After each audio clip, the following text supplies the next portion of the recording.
2 வயசுல உள்ள ஒரு குழந்தைய கொலை பண்ணி 5 வருஷமா சமைக்கிற பானையில மறைச்சு வச்சிருந்திருக்காங்க. கேட்கவே கொடூரமா இருக்கு இல்லையா?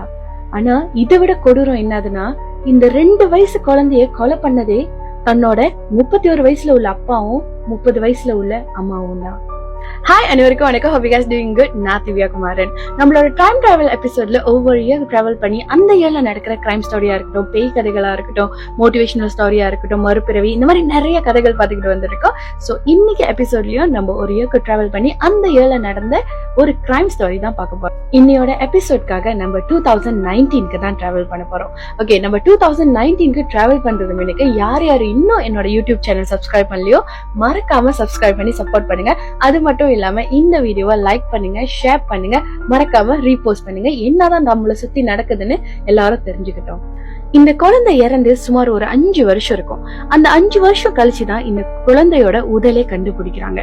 ஓகே, இந்த குழந்தையோட பேக்ரவுண்ட் செக் பண்ணலாம். ஓகே, இந்த குழந்தை பாத்தீங்கன்னா ராஃப்லி 2011ல 7ஆம் மாசம் இல்ல 8ஆம் மாசம் போல பிறந்திருக்காங்க. எக்ஸாக்டான அவங்க பிறந்த டேட் கூட எங்கேயுமே குறிப்பிடல. இந்த ஸ்டோரி சிங்கப்பூர்ல நடந்த ஒரு ஸ்டோரி தான். இது வந்து எந்த ஏரியால நடக்குதுன்னு பாத்தீங்கன்னா சின்ஸ்வி ரோட்ல நடக்குது. அங்க உள்ள ஒரு அபார்ட்மெண்ட்ல தான் இவங்க ஹஸ்பண்ட் ஒய்ஃப் வாழ்ந்து வராங்க. இந்த ஹஸ்பண்ட் ஒய்ஃப்க்கு வந்து மொத்தம் 7 பிள்ளைங்க.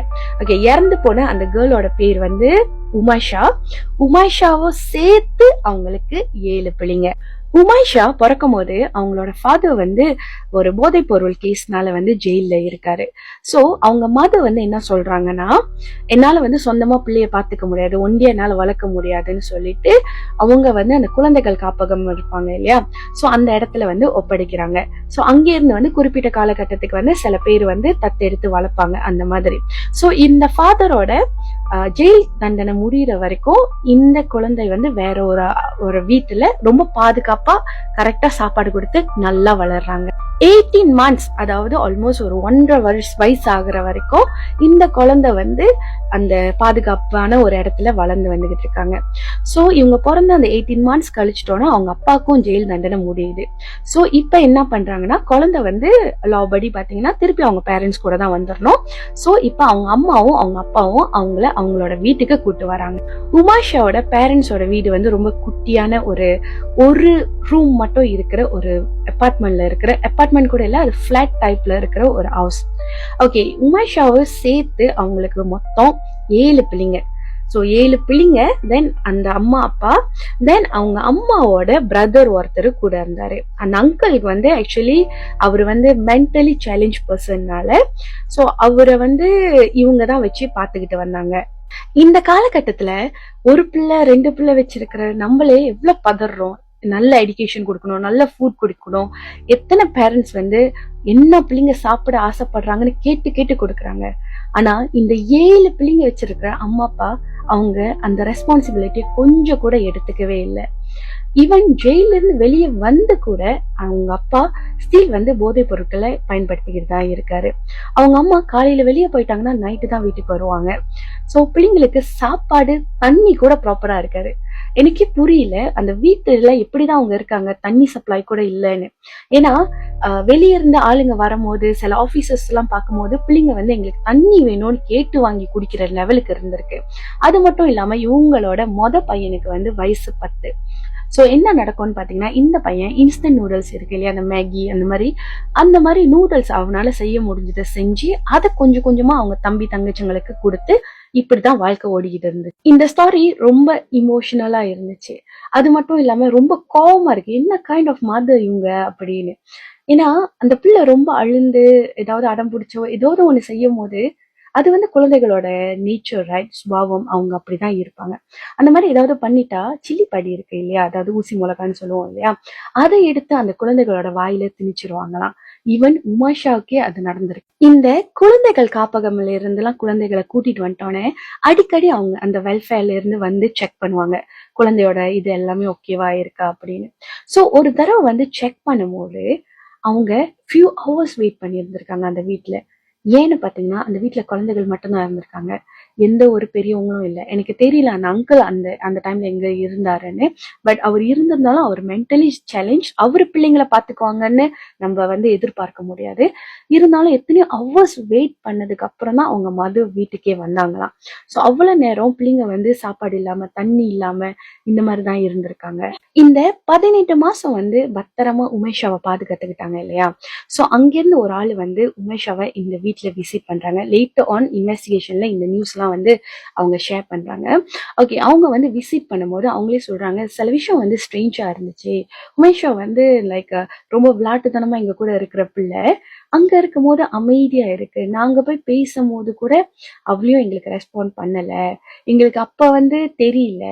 பட் ஆனா இப்ப யோசிக்கும் போது மேபி அவங்க அபியூஸ் பண்ணி அந்த பிள்ளைய அடிச்சு அடிச்சு அது ஒரு ட்ராமால இருந்தனாலதான் இவன் எங்க கிட்ட கூட பேசல அப்படின்னு. 2014 மார்ச் போல ஒரு ஈவினிங் அவங்க பேரண்ட்ஸ் வீட்டுக்கு பார்க்கும்போது உமேஷா அவங்க பெம்பர்ஸ்ல விளையாண்டு இருந்திருக்காங்க. ஆக்சுவலி என்னதுன்னு பாத்தீங்கன்னா இவங்க வேலைக்கு போகும்போது காலையில பெம்பர்ஸ் போட்டு விட்டு போவாங்க போல இருக்கு. ஸோ ஈவினிங் வரைக்கும் அதுலயே அவங்க இருந்திருக்காங்க. ஸோ அவங்க அந்த மலம் கழிச்சு அந்த பெம்பர்ஸ்ல அந்த கழிவு எல்லாம் இருக்கிற பெம்பர்ஸ்ல விளையாண்டுருக்காங்க. 2 இயர்ஸ் பிளாஸ்ல உள்ள பிள்ளைக்கு என்ன தெரியும், ரைட்டா? இப்போ உள்ள பிள்ளைங்களுக்கே நம்ம ஆக்சுவலி அந்த பாட்டி ட்ரைனிங் அது இதுன்னு சொல்லி கொடுக்குறோம். ஸோ இவங்க பேரண்ட்ஸும் கூட இல்லை, இந்த பிள்ளைக்கு என்ன தெரியும், ரைட்டா? அந்த பிள்ளையோட அந்த கழிவுல அவங்க அங்கங்க விளையாடும் போது அங்கங்க அந்த கழிவோட ஸ்டெயின்லாம் இருந்தோன்னே இந்த பேரண்ட்ஸ்க்கு ரொம்ப கோவம் வந்துருச்சு. அவங்க அம்மா அடி அடின்னு அடிச்சிருக்காங்க. ஓகே, இந்த குழந்தைய அடிக்கிறதுக்கு அவங்க யூஸ் பண்ணது என்னதுன்னு பாத்தீங்கன்னா ஹேங்கர், இந்த பெல்ட் இதெல்லாம் யூஸ் பண்ணியிருக்காங்க. ஹேங்கர் பெல்ட்ல எல்லாம் நம்மளும் அடி வாங்கியிருப்போம் தான். பட் ஆனா இந்த அளவுக்கு பிள்ளைக்கு ரத்தம் வர்ற அளவுக்கு இவங்க அந்த குழந்தைய அரைஞ்சி அரைஞ்சி அந்த குழந்தையோட மூக்குல இருந்து ரத்தம் வர ஆரம்பிச்சிருக்கு. சோ அந்த டைம்ல அவங்க அப்பா போதை பொருட்கள் எடுக்க ஆரம்பிச்சுட்டாரு. சோ அவரு ஒன்னும் கோவமா அந்த குழந்தைய இன்னும் வேகமா அடிச்சு எத்தி குத்தி வயிற்றுல அடிச்சு இந்த மாதிரி பண்ணி அந்த குழந்தைக்கு ஃபிக்ஸ் வர ஆரம்பிச்சிருச்சு. அதாவது வலிப்பு வர ஆரம்பிச்சிருச்சு. சோ அந்த குழந்தையோட வலிப்பு வர ஆரம்பிச்சோன்னா அவங்களோட முகம் எல்லாமே ப்ளூ பிளாக்கா மாற ஆரம்பிச்சிருச்சு. சோ அவங்க அம்மா என்னவோ ட்ரை பண்ணியிருக்காங்க ஃபர்ஸ்ட் எய்ட் செய்யற மாதிரி. பட் அது பயன் இல்லை. சோ அவங்க அம்மா என்ன பண்ணிட்டாங்கன்னா பரவாயில்ல இறந்துட்டோம்னு சொல்லிட்டு ஓரமா போய் உட்காந்துட்டாங்க. ஆக்சுவலி இந்த கேஸ் ஸ்டடி செய்யும் போது எனக்கு ரொம்ப ஷாக் ஆயிடுச்சு. இப்படி உயிருக்கு போராடிக்கிட்டு இருக்கும் போது குழந்தைய இப்படி அவங்க அம்மா போயிட்டு ஓரமா உட்காருவாங்க அப்படின்னு. இந்த கேள்வியை அந்த அம்மாவிட கேட்டப்ப அந்த அம்மா சொன்ன விஷயம் என்ன தெரியுமா? ஏன்னா என்னோட ஹஸ்பண்ட் அந்த டைம்ல ட்ரக் எடுத்திருக்காரு, அதாவது போதை பொருள் எடுத்துட்டு ஹைல இருக்காரு. சோ இந்த டைம்ல நான் போயிட்டு ஏதாவது போலீஸ் ரிப்போர்ட் பண்ணாலோ இல்லாட்டி ஏதாவது அவுட் சைட்ல ஹெல்ப் கேட்டாலோ எங்க 2 பேரும் புடிச்சிருவாங்க. சோ அதனால நான் ஓரமா போய் உட்காந்துட்டேன்னு சொன்னாங்க. ஒருவேளை அந்த குழந்தைக்கு கரெக்டான மருத்துவ சிகிச்சை கிடைச்சிருந்துச்சுன்னா அந்த டைம்ல அவங்க இன்னைக்கு நம்ம கூட இருந்திருப்பாங்க இந்த உலகத்துல.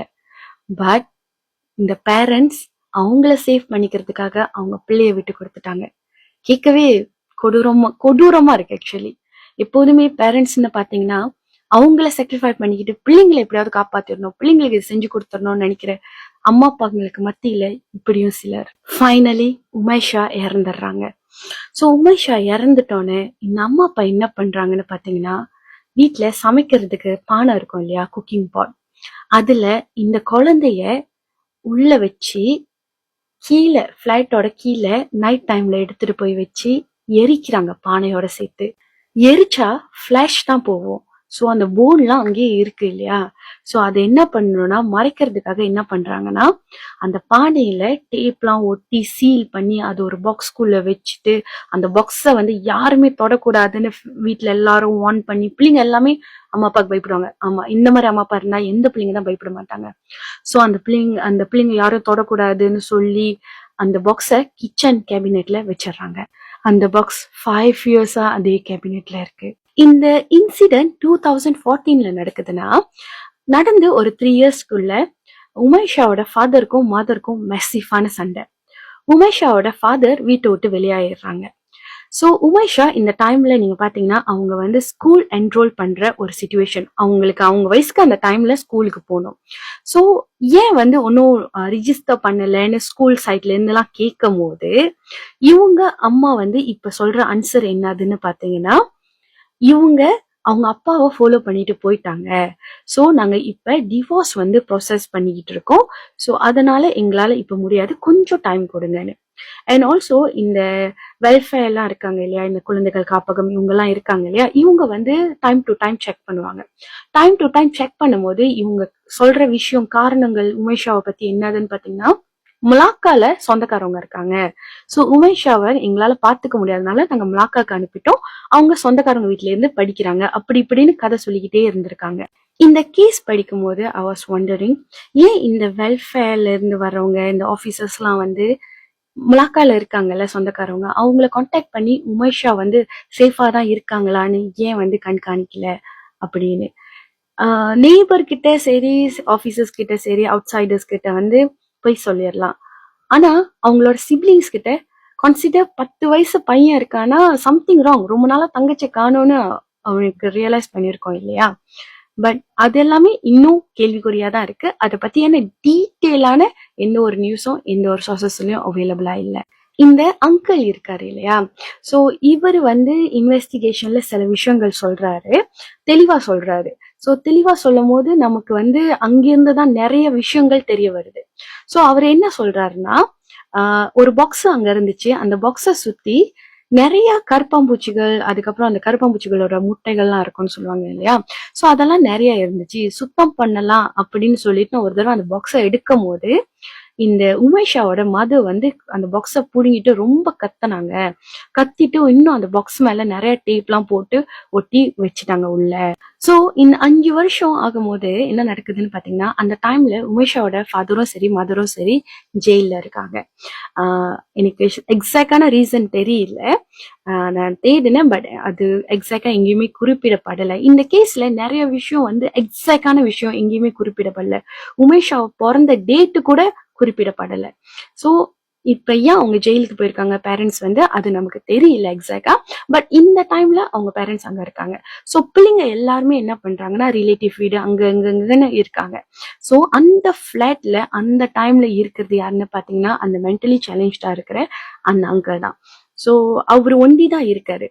சோ அந்த டேல வந்து 2 கதை இருக்கு, 2 வே ஆஃப் ஸ்டோரி இருக்கு. ஒரு ஸ்டோரி என்னதுன்னா, இதுவும் எக்ஸாக்டா இதுதான் நடந்துச்சுன்னு இல்ல, பட் 2 வேஸ் ஆஃப் ஸ்டோரி இருக்கு. ஓகே, ஃபர்ஸ்ட் வே என்ன சொல்றாங்கன்னா, இந்த அங்கிள் வந்து போயிட்டு அந்த பாட்டை வந்து எடுக்கலாம், அந்த பாக்ஸுக்குள்ள என்ன இருக்குன்னு எடுத்து பார்க்கலான்னு அவரே திறந்தப்ப உள்ள வந்து இந்த எலும்பு கூடுகள் இருக்கிறத பார்த்து பயந்து பக்கத்துல நெய்பர் கிட்ட சொல்லி இப்படிதான் போலீஸ்க்கு இன்ஃபார்ம் பண்ணாங்கன்னு. இன்னொரு கதை என்னதுன்னு பாத்தீங்கன்னா, இந்த அங்கிள் என்ன பண்ணிட்டாருன்னா, அந்த பாக்ஸ திறந்துட்டு அதுக்குள்ள என்ன இருக்கேன்னு சொல்லிட்டு அப்படியே வச்சு சமைச்சிட்டாரு. சமைக்கும் போது ஒரு ஸ்ட்ரேஞ்சான ஸ்மெல் வந்து அந்த பிளாட் சுத்தி வர ஆரம்பிச்சு நெய்பர்லாம் உள்ள வந்து பார்த்துதான் கண்டுபிடிச்சிருக்காங்க. அப்பதான் இத வந்து இந்த கதை வந்து போலீஸ்கே வந்து அவர் சொல்ல ஆரம்பிச்சாரு. இப்படின்னு 2 ஸ்டோரி இருக்கு. பட் இதுதான் நடந்துச்சுன்னு நமக்கு தெரியல. பட் ஆனா இந்த அங்கிள் மூலியமா தான் இந்த குற்றம் வந்து வெளியாயிருக்கு. ஒரு 2 வயசு குழந்தையோட உடலை ஒரு பானைக்குள்ள ஃபிட் பண்ணணும்னா கண்டிப்பா அப்படியே வச்சிருக்க முடியாது. வெட்டி கை கால்லாம் வெட்டி தான் வச்சிருந்திருக்காங்க. ஸோ நான் போட்டோஸ் அட்டாச் பண்றேன், நீங்க பார்க்கலாம். ஓகே, என்ன நடக்குதுன்னு பாத்தீங்கன்னா 2019ல தான் வந்து உமேஷாவோட பாடி வந்து அவங்க அங்கிள் கம்ப்ளைண்ட் மூலியமா டிஸ்கவர் பண்றாங்க. ஸோ இதுக்கப்புறம் பாத்தீங்கன்னா இந்த கேஸ் வந்து மெதுவா நடந்துகிட்டே இருக்கு. ஸோ அவங்க அம்மாக்கும் அவங்க அப்பாவுக்கும் வந்து நிறைய வந்து தண்டனைகள் எக்ஸ்டெண்ட் பண்றாங்க. நான் வந்து என்ன எதிர்பார்த்தேன்னா, கந்துங் சம்பாய் மத்தி இந்த தூக்கு தண்டனை அந்த மாதிரி ஏதாவது வரும் அப்படின்னு. பட் அவங்க அப்பாவுக்கு வந்து 21 வருஷம் 6 மாசம் வந்து ஜெயில் தண்டனை வருது. அவங்க மதர் வந்து அவங்க ஃபாதர் மேலதான் வந்து கன்சிடர் வந்து அந்த கொலை கேஸான அந்த இது வந்து அவங்க ஃபாதர் மேல இருக்கு. ஸோ அவங்க அம்மாவுக்கு வந்து 14 வருஷங்கள் வந்து ஜெயில் தண்டனை மட்டும்தான். ஏன்னா அவங்க மேல வந்து அபியூஸ் கேஸ் மட்டும்தான் இருக்கு. கேட்கவே கொடூரமா இருக்கு இல்லையா. இந்த ஜெயில் தண்டனைலாம் என்ன கேட்டீங்கன்னா பத்தாது.